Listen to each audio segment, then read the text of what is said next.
Construction d'une page. Vous voici actuellement dans l'espace d'édition et de configuration de votre page. Sur cette page, vous aurez accès à plusieurs éléments qui vous permettront de personnaliser votre page et de l'optimiser à votre guise.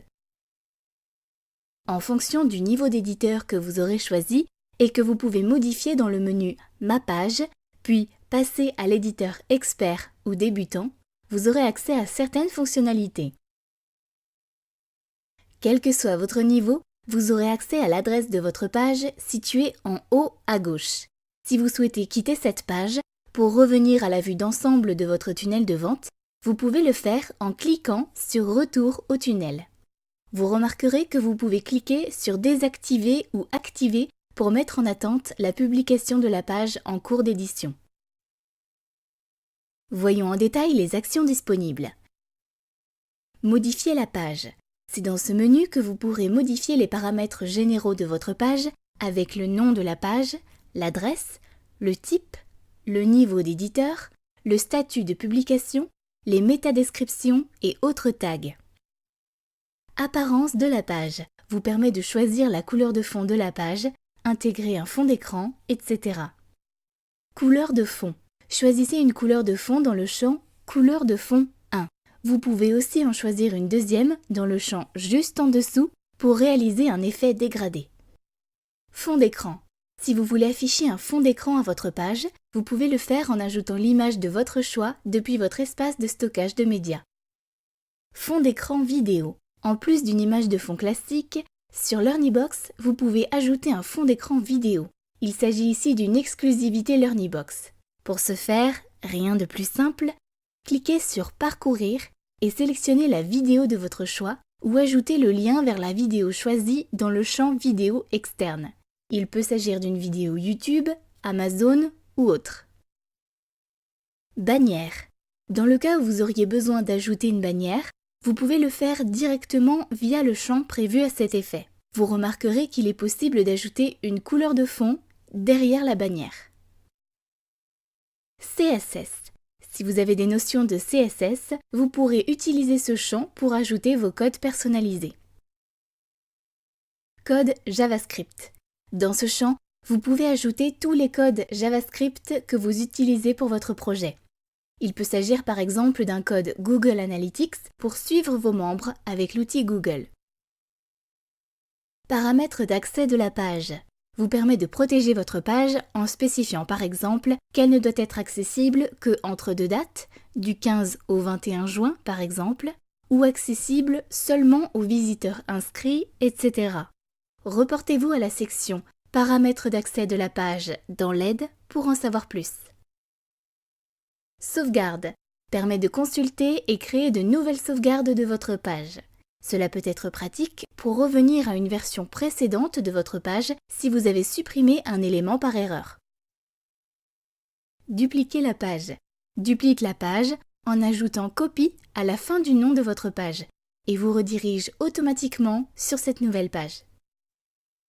Voir la page en ligne vous permet de voir votre page comme si vous étiez un visiteur. Un menu en haut vous permettra de revenir sur cette page. Intégrer la page sur mon site vous donne un code spécial pour intégrer cette page directement sur votre site internet. Changer d'éditeur. Vous avez la possibilité de passer du mode éditeur expert ou débutant dans ce même menu. En mode expert, vous avez accès à de nombreuses fonctionnalités supplémentaires comme la possibilité d'ajouter des éléments, de les déplacer, les supprimer, etc. Éditeur débutant. En tant que débutant, vous avez la possibilité de changer le contenu de tous les éléments affichés sur votre page. Pour ce faire, vous n'avez qu'à passer votre souris sur un élément pour voir apparaître le lien « Modifier ». Une fois que vous aurez cliqué sur « Modifier », vous pourrez modifier les différents paramètres de cet élément, mais aussi cacher ou non cet élément en cochant la case « Cacher cet élément ». Vous aurez aussi accès à une fonctionnalité très utile, à savoir la possibilité d'afficher un élément après un certain temps. Cette fonction est très appréciable sur les éléments tels que les pages de vente. Elle est couramment utilisée pour afficher le bouton de vente au moment où le tarif est annoncé. Après avoir cliqué sur « Valider », Votre élément ainsi que votre page sont automatiquement sauvegardés. Vous n'avez plus qu'à regarder un aperçu en direct pour vérifier si elle vous convient. Je vous conseille de toujours visiter votre page et de tester tous les éléments ajoutés afin de vérifier que cette dernière remplit bien son rôle. Pour ce faire, rien de plus simple, cliquez simplement sur l'adresse de votre page en haut à gauche. Cela ouvrira un nouvel onglet dans votre navigateur vous permettant de visualiser votre page. Éditeur expert. Vous êtes actuellement dans le mode éditeur expert. Cela signifie que vous aurez accès à l'ensemble des fonctionnalités d'édition et d'administration de LearnyBox. Si vous n'avez pas de bonne base en outils marketing ou informatique, je vous conseille de changer le mode pour passer sur un mode débutant. Il aura l'avantage d'être simplifié à son maximum. Sur votre écran, vous voyez actuellement plusieurs zones délimitées par des pointillés. Au sein de ces zones, vous trouverez ce que l'on appelle des éléments. Il s'agit des différents types de contenus que vous pouvez ajouter à votre page, comme par exemple une vidéo, un player MP3, un texte, etc. Vous pouvez aussi ajouter des éléments de type boîte d'un type assez particulier. Cet élément va vous permettre de créer une boîte dans laquelle vous pourrez ajouter autant d'éléments que vous le souhaitez. C'est très appréciable si vous voulez lier différents éléments afin de pouvoir les déplacer en même temps par exemple. Vous pouvez déplacer une zone ou un élément en cliquant et en restant appuyé sur le lien « Déplacer ». Si vous voulez ajouter une zone, vous n'avez qu'à vous rendre en bas de votre page et cliquer sur « Ajouter une zone ». Pour ajouter un élément, repérez la zone dans laquelle vous voulez ajouter votre élément. Regardez ensuite la partie supérieure de votre zone et cliquez sur « Ajouter un élément ». Vous pourrez choisir ici l'élément de votre choix parmi tous les éléments proposés, tels que vidéo, player MP3, texte, formulaire de capture, code HTML, image, galerie d'images, compte à rebours, bouton de paiement, zone de commentaires, etc. Les zones indiquées précédemment sont des emplacements qui comprennent des éléments. Ces zones peuvent être déplacées comme bon vous semble.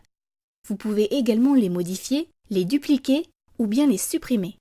Dans les options de modification, vous pouvez choisir différents paramètres. Si vous voulez avoir une zone qui fait la largeur complète de l'écran, vous n'avez qu'à cocher la case « Largeur 100%. ».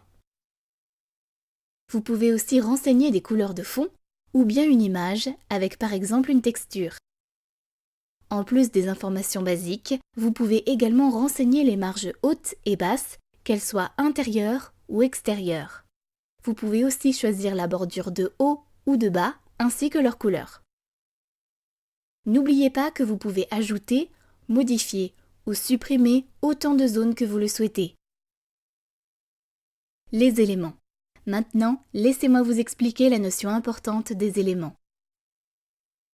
Chaque élément que vous ajouterez sera visible dans une zone. Par défaut, il prendra 50% de la largeur de cette zone. Si jamais vous voulez modifier ce paramètre, vous devrez vous rendre sur l'élément en question et cliquer sur « Modifier » en haut de ce dernier. Sur chaque élément, vous aurez un certain nombre de choses à paramétrer selon vos désirs. La mention qui nous intéresse ici est la largeur de la colonne. Par défaut, à chaque fois que vous ajoutez un élément dans une zone, elle sera à 50%. En ayant une largeur de 50%, vous aurez donc 50% de la page qui sera utilisée par votre élément. Par défaut, les éléments sont placés les uns à côté des autres. Vous pouvez donc placer deux éléments de 50% l'un à côté de l'autre. Pour centrer un élément, sélectionnez Centrer dans le paramètre Alignement.